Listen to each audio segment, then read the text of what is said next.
유튜브에서 카페 창업을 검색해 봤습니다. 한 20개 정도의 영상이 나오더라고요. 영상을 다 보고 댓글까지 꼼꼼히 봤습니다. 완전히 두 개로 싹 나눠지더라고요. 절대로 하지 마세요. 완전히 망했어요. 몇 천만 원을 잃었어요. 무조건 도시락 싸들고 다니면서 말려요. 이런 분들이 계시고, 직장인 월급의 5배를 법니다. 지금 당장 시작하세요. 빨리 서두르세요. 이런 영상으로 싹 나눠지더라고요. 그래서 제가 그거 보면서 야, 이거 도대체 어떻게 하라는 말이야? 라는 생각이 들더라고요. 사실 내용을 하나하나 뜯어보면 맞는 말들도 있지만 틀린 말들도 많이 있습니다. 연예인 출신인 사장이 오픈을 해서 순식간에 잘 돼버린 경우들도 있고요.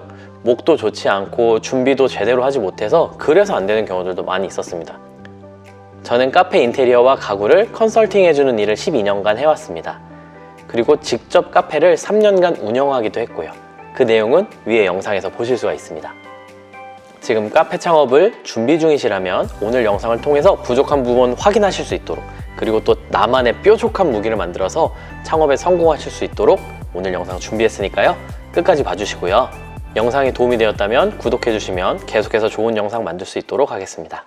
먼저 재미있는 이야기를 해드릴게요. 제가 2005년부터 사업을 시작했는데요. 크게 3가지 사업을 했습니다. 의류, 인테리어 가구, 카페, 이렇게 3가지를 주로 했는데요. 그런데 카페 창업을 준비하고 운영할 때는 주변에 시어머니들이 많으세요. 많이들 공감하실 텐데요. 온라인 쇼핑몰이나 인테리어 가구를 할 때는 주변에서 누가 저에게 이렇게 해라 저렇게 해라 이렇게 말하지 않았어요. 그런데 이제 카페를 하게 되니까 준비하는 과정에서부터 이건 이렇게 해야 돼, 저건 저렇게 해야 돼, 야 저거 왜 그렇게 안 했어, 이런 사람들이 너무너무 많은 거예요. 물론 이제 저를 사랑해 주시고 관심을 가져주시고 고마운 조언들이지만 와, 이런 것들이 점점점 이렇게 쌓이니까 굉장히 준비하는데 어려움이 많이 있더라고요. 왜 그럴까 생각해 보니까 우리나라 사람들이 정말 카페 많이 가잖아요. 전 세계 카페 시장 4위의 규모라고 하고 하루에도 2번, 3번 우리가 카페를 가는 게 자연스럽다 보니까 너무너무 많은 사람들이 경험해 본 카페가 너무 많은 거예요. 그리고 가본 곳이 너무 많은 거예요. 그러니까 눈에 보이는 게 많은 거죠. 그래서 자기들의 개인적인 생각으로 그런 잔소리들을 하게 되는 겁니다. 물론 사랑에 섞인 조언인데 운영하시고 준비하시는 우리 대표님들한테는 잔소리처럼 들려질 수도 있어요. 물론 제 경험도 그랬던 것 같고요. 그래서 창업을 준비하고 계시는 대표님들께 오늘 제가 말씀드리고 싶은 것은 내 자신의 상황에 대해서, 우리 회사의 규모에 대해서 정확히 알고 있어야 그런 여러 가지 의견과 생각들을 말해줄 때 상황에 휘둘리지 않고 사업을 해나갈 수 있다는 겁니다. 우리가 우리 상황에 대해서 정확하게 파악을 하고 있을 때 주변에 그런 조언들을 주시면 좋은 것들은 잘 받아서 적용할 수 있고요.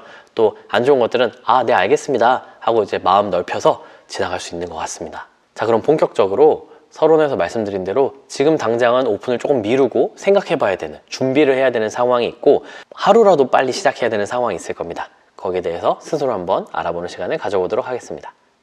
첫 번째, 제가 당장은 조금 말리고 싶은 경우들은 어떤 경우냐면요, 일단 카페와 일에 대해서 너무 정보가 없는 경우예요. 여기저기서 주워들은 이야기로 카페가 요즘 잘 된다더라, 많은 사람들이 카페를 하니까 좋다더라, 나도 카페 많이 가봤으니까 나도 할 수 있겠더라, 카페 하면 조금 쉽게 돈 벌 수 있지 않나? 라고 생각하시는 분들은 일단은 좀 말리고 싶습니다. 카페에 대한 정보와 지식도 없고 경험도 사실은 너무 없는 거예요. 우리가 손님으로 가는 거랑 사장으로 카페에서 일하는 건 너무나 다른 이야기잖아요. 그래서 그런 정보가 없는 분들은 조금 기다려 주시고 정보를 많이 더 알아보시고, 또 주변에 운영을 해보신 분들과 인터뷰라든지 상담도 해보시고, 혹은 또 직원으로서라든지 알바로서라든지 경험을 가져보시기를 먼저 추천을 드립니다. 그리고 두 번째로는 기질이나 성향이나 본인이 처해 있는 환경들이 카페를 운영하기에 어려운 상황들이 있습니다. 일단 카페는 서비스업에 속하기 때문에 평일 저녁, 주말 시간을 내야 됩니다. 그런 시간을 내는 게 좀 어렵다, 난 월요일부터 금요일까지 아침 9시부터 저녁 6시까지 일하는 게 좋아 라는 분께서는 사실 카페 운영하시기 어렵죠. 카페뿐만 아니라 서비스업에 종사하기 어려운 겁니다. 이제 그런 환경들이 있다면 어려울 거고요. 또 사람을 상대하는 일을 힘들어하는 분들이 계세요. 단순히 손님만이 아니라 우리가 카페를 운영하면서 직원이나 아르바이트생을 고용할 수도 있고, 또 손님을 맞이할 수도 있고, 또 우리 건물을 임대해서 사용하게 되잖아요. 그럼 건물주분과도 소통을 해야 되고, 또 카페를 나중에 정리를 한다거나 뭐 할 때 다음 양수인에게도 그렇게 이야기할 수 있는 일들이 많이 있습니다.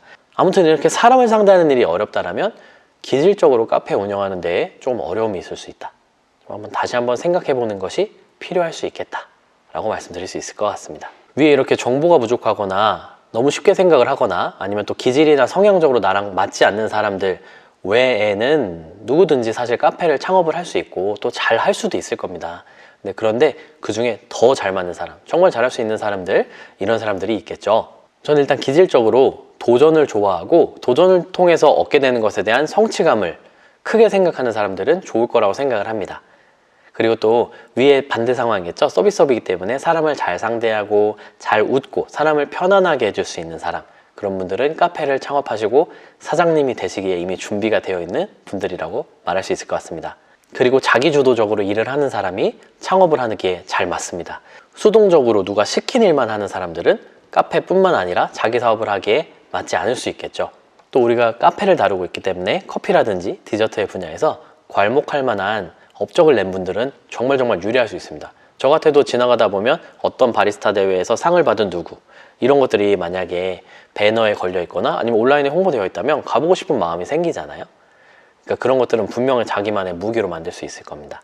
그리고 또 제가 생각하기에 정말 중요한 것은 트렌디한 사람이 카페를 운영하기에 좋을 것 같아요. 왜냐면 요즘에 카페라는 공간은 단순히 그냥 차만 마시러 가는 공간이 아니잖아요. 그 공간이 주는 무드를 경험하고 싶어 하는 것이고, 또 그 안에서 사진도 찍고 그런 것들로 인해서 인스타그램이라든지 이런 데 많이 올리잖아요. 그래서 공간이 주는 무드, 그리고 또 카페에서 준비되는 메뉴, 디저트라든지 이런 것들에서 트렌디한 무드라든지 메뉴들을 잘 개발하고 나한테 잘 적용할 수 있고, 그런 자기주도적인 분들께서 카페를 창업하시면 정말 더 잘할 수 있을 거라고 생각을 합니다. 그런데 이렇게 잘 될 것 같은 사람, 잘 안 될 것 같은 사람이 정해져 있는 게 아닙니다. 훈련을 통해서 변할 수 있다는 거죠. 지금 내가 어떤 사람인지 스스로 확인을 해보고 훈련과 자기개발을 통해서 변할 수 있다는 겁니다. 물론 상황이 사람을 그렇게 만들어간다는 말도 있지만, 상황에 의해서 바뀌어지게 되는 것은 사실 몸도 마음도 많이 지치게 되거든요. 그렇게 되면 오래가지 못하잖아요. 그래서 내가 먼저 나를 바꾸어서 나에게 따라오는 상황을 만들고 또 우리가 잘 운영해 나갈 수 있는 그런 환경을 만들어 보자는 겁니다. 정말 내가 서비스업을 하는 것들이 조금 어렵고 트렌디한 것도 조금 부족하다 할지라도 내가 내 사업을 하고 싶고 내 카페를 만들고 싶고 이런 마음, 뜨거운 마음과 열정이 있다면 해낼 수 있을 거예요. 마이클 조던이 한 유명한 말이 있죠. 장애물을 만났다고 반드시 멈춰야만 하는 것은 아니다. 벽을 만났다고 포기해야만 하는 것은 아니다. 그 벽을 어떻게 뚫을지, 그 벽을 어떻게 또 돌아가야 할지, 벽에 오를 수는 없는지 생각하라, 이런 말을 했다라고 하는데요. 맞는 것 같아요. 정말 내가 하고자 한다면 방법을 찾게 되는 거고, 내가 하고 싶지 않다면 핑계를 대게 되겠죠. 그래서 우리가 하고 싶다는 의지만 있다면 이런 기질적인 것도 극복해 나갈 수 있을 거라고 생각을 합니다.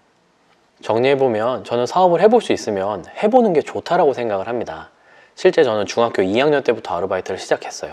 우유 배달, 신문 배달로 시작을 해서요. 고등학교 2학년 때부터 장사를 했습니다. 물건을 떼서 온라인으로 프리체리나 다모임 이런 곳에서 판매를 했거든요.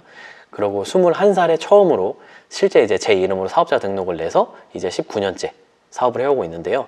할 수만 있다면 여러분들께서도 이런 사업을 일찍 해보는 게 좋다라고 생각을 합니다.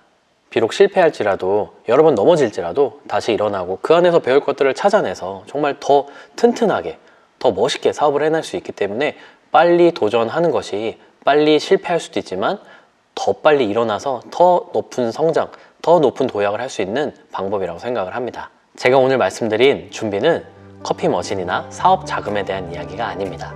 바로 대표자의 마음입니다. 자, 그럼 최소한의 필수 조건인 마음의 준비가 되셨다면 언제든지 시작하십시오. 저는 언제나 여러분을 응원하겠습니다. 오늘 영상 도움이 되셨다면 구독과 좋아요 부탁드리고, 궁금하신 거나 함께 나누고 싶은 이야기는 언제든지 댓글로 남겨주세요. 함께 소통하고 이야기하고 싶습니다. 그럼 저는 다음 시간에 더 재미있는 이야기로 돌아오도록 하겠습니다. 감사합니다.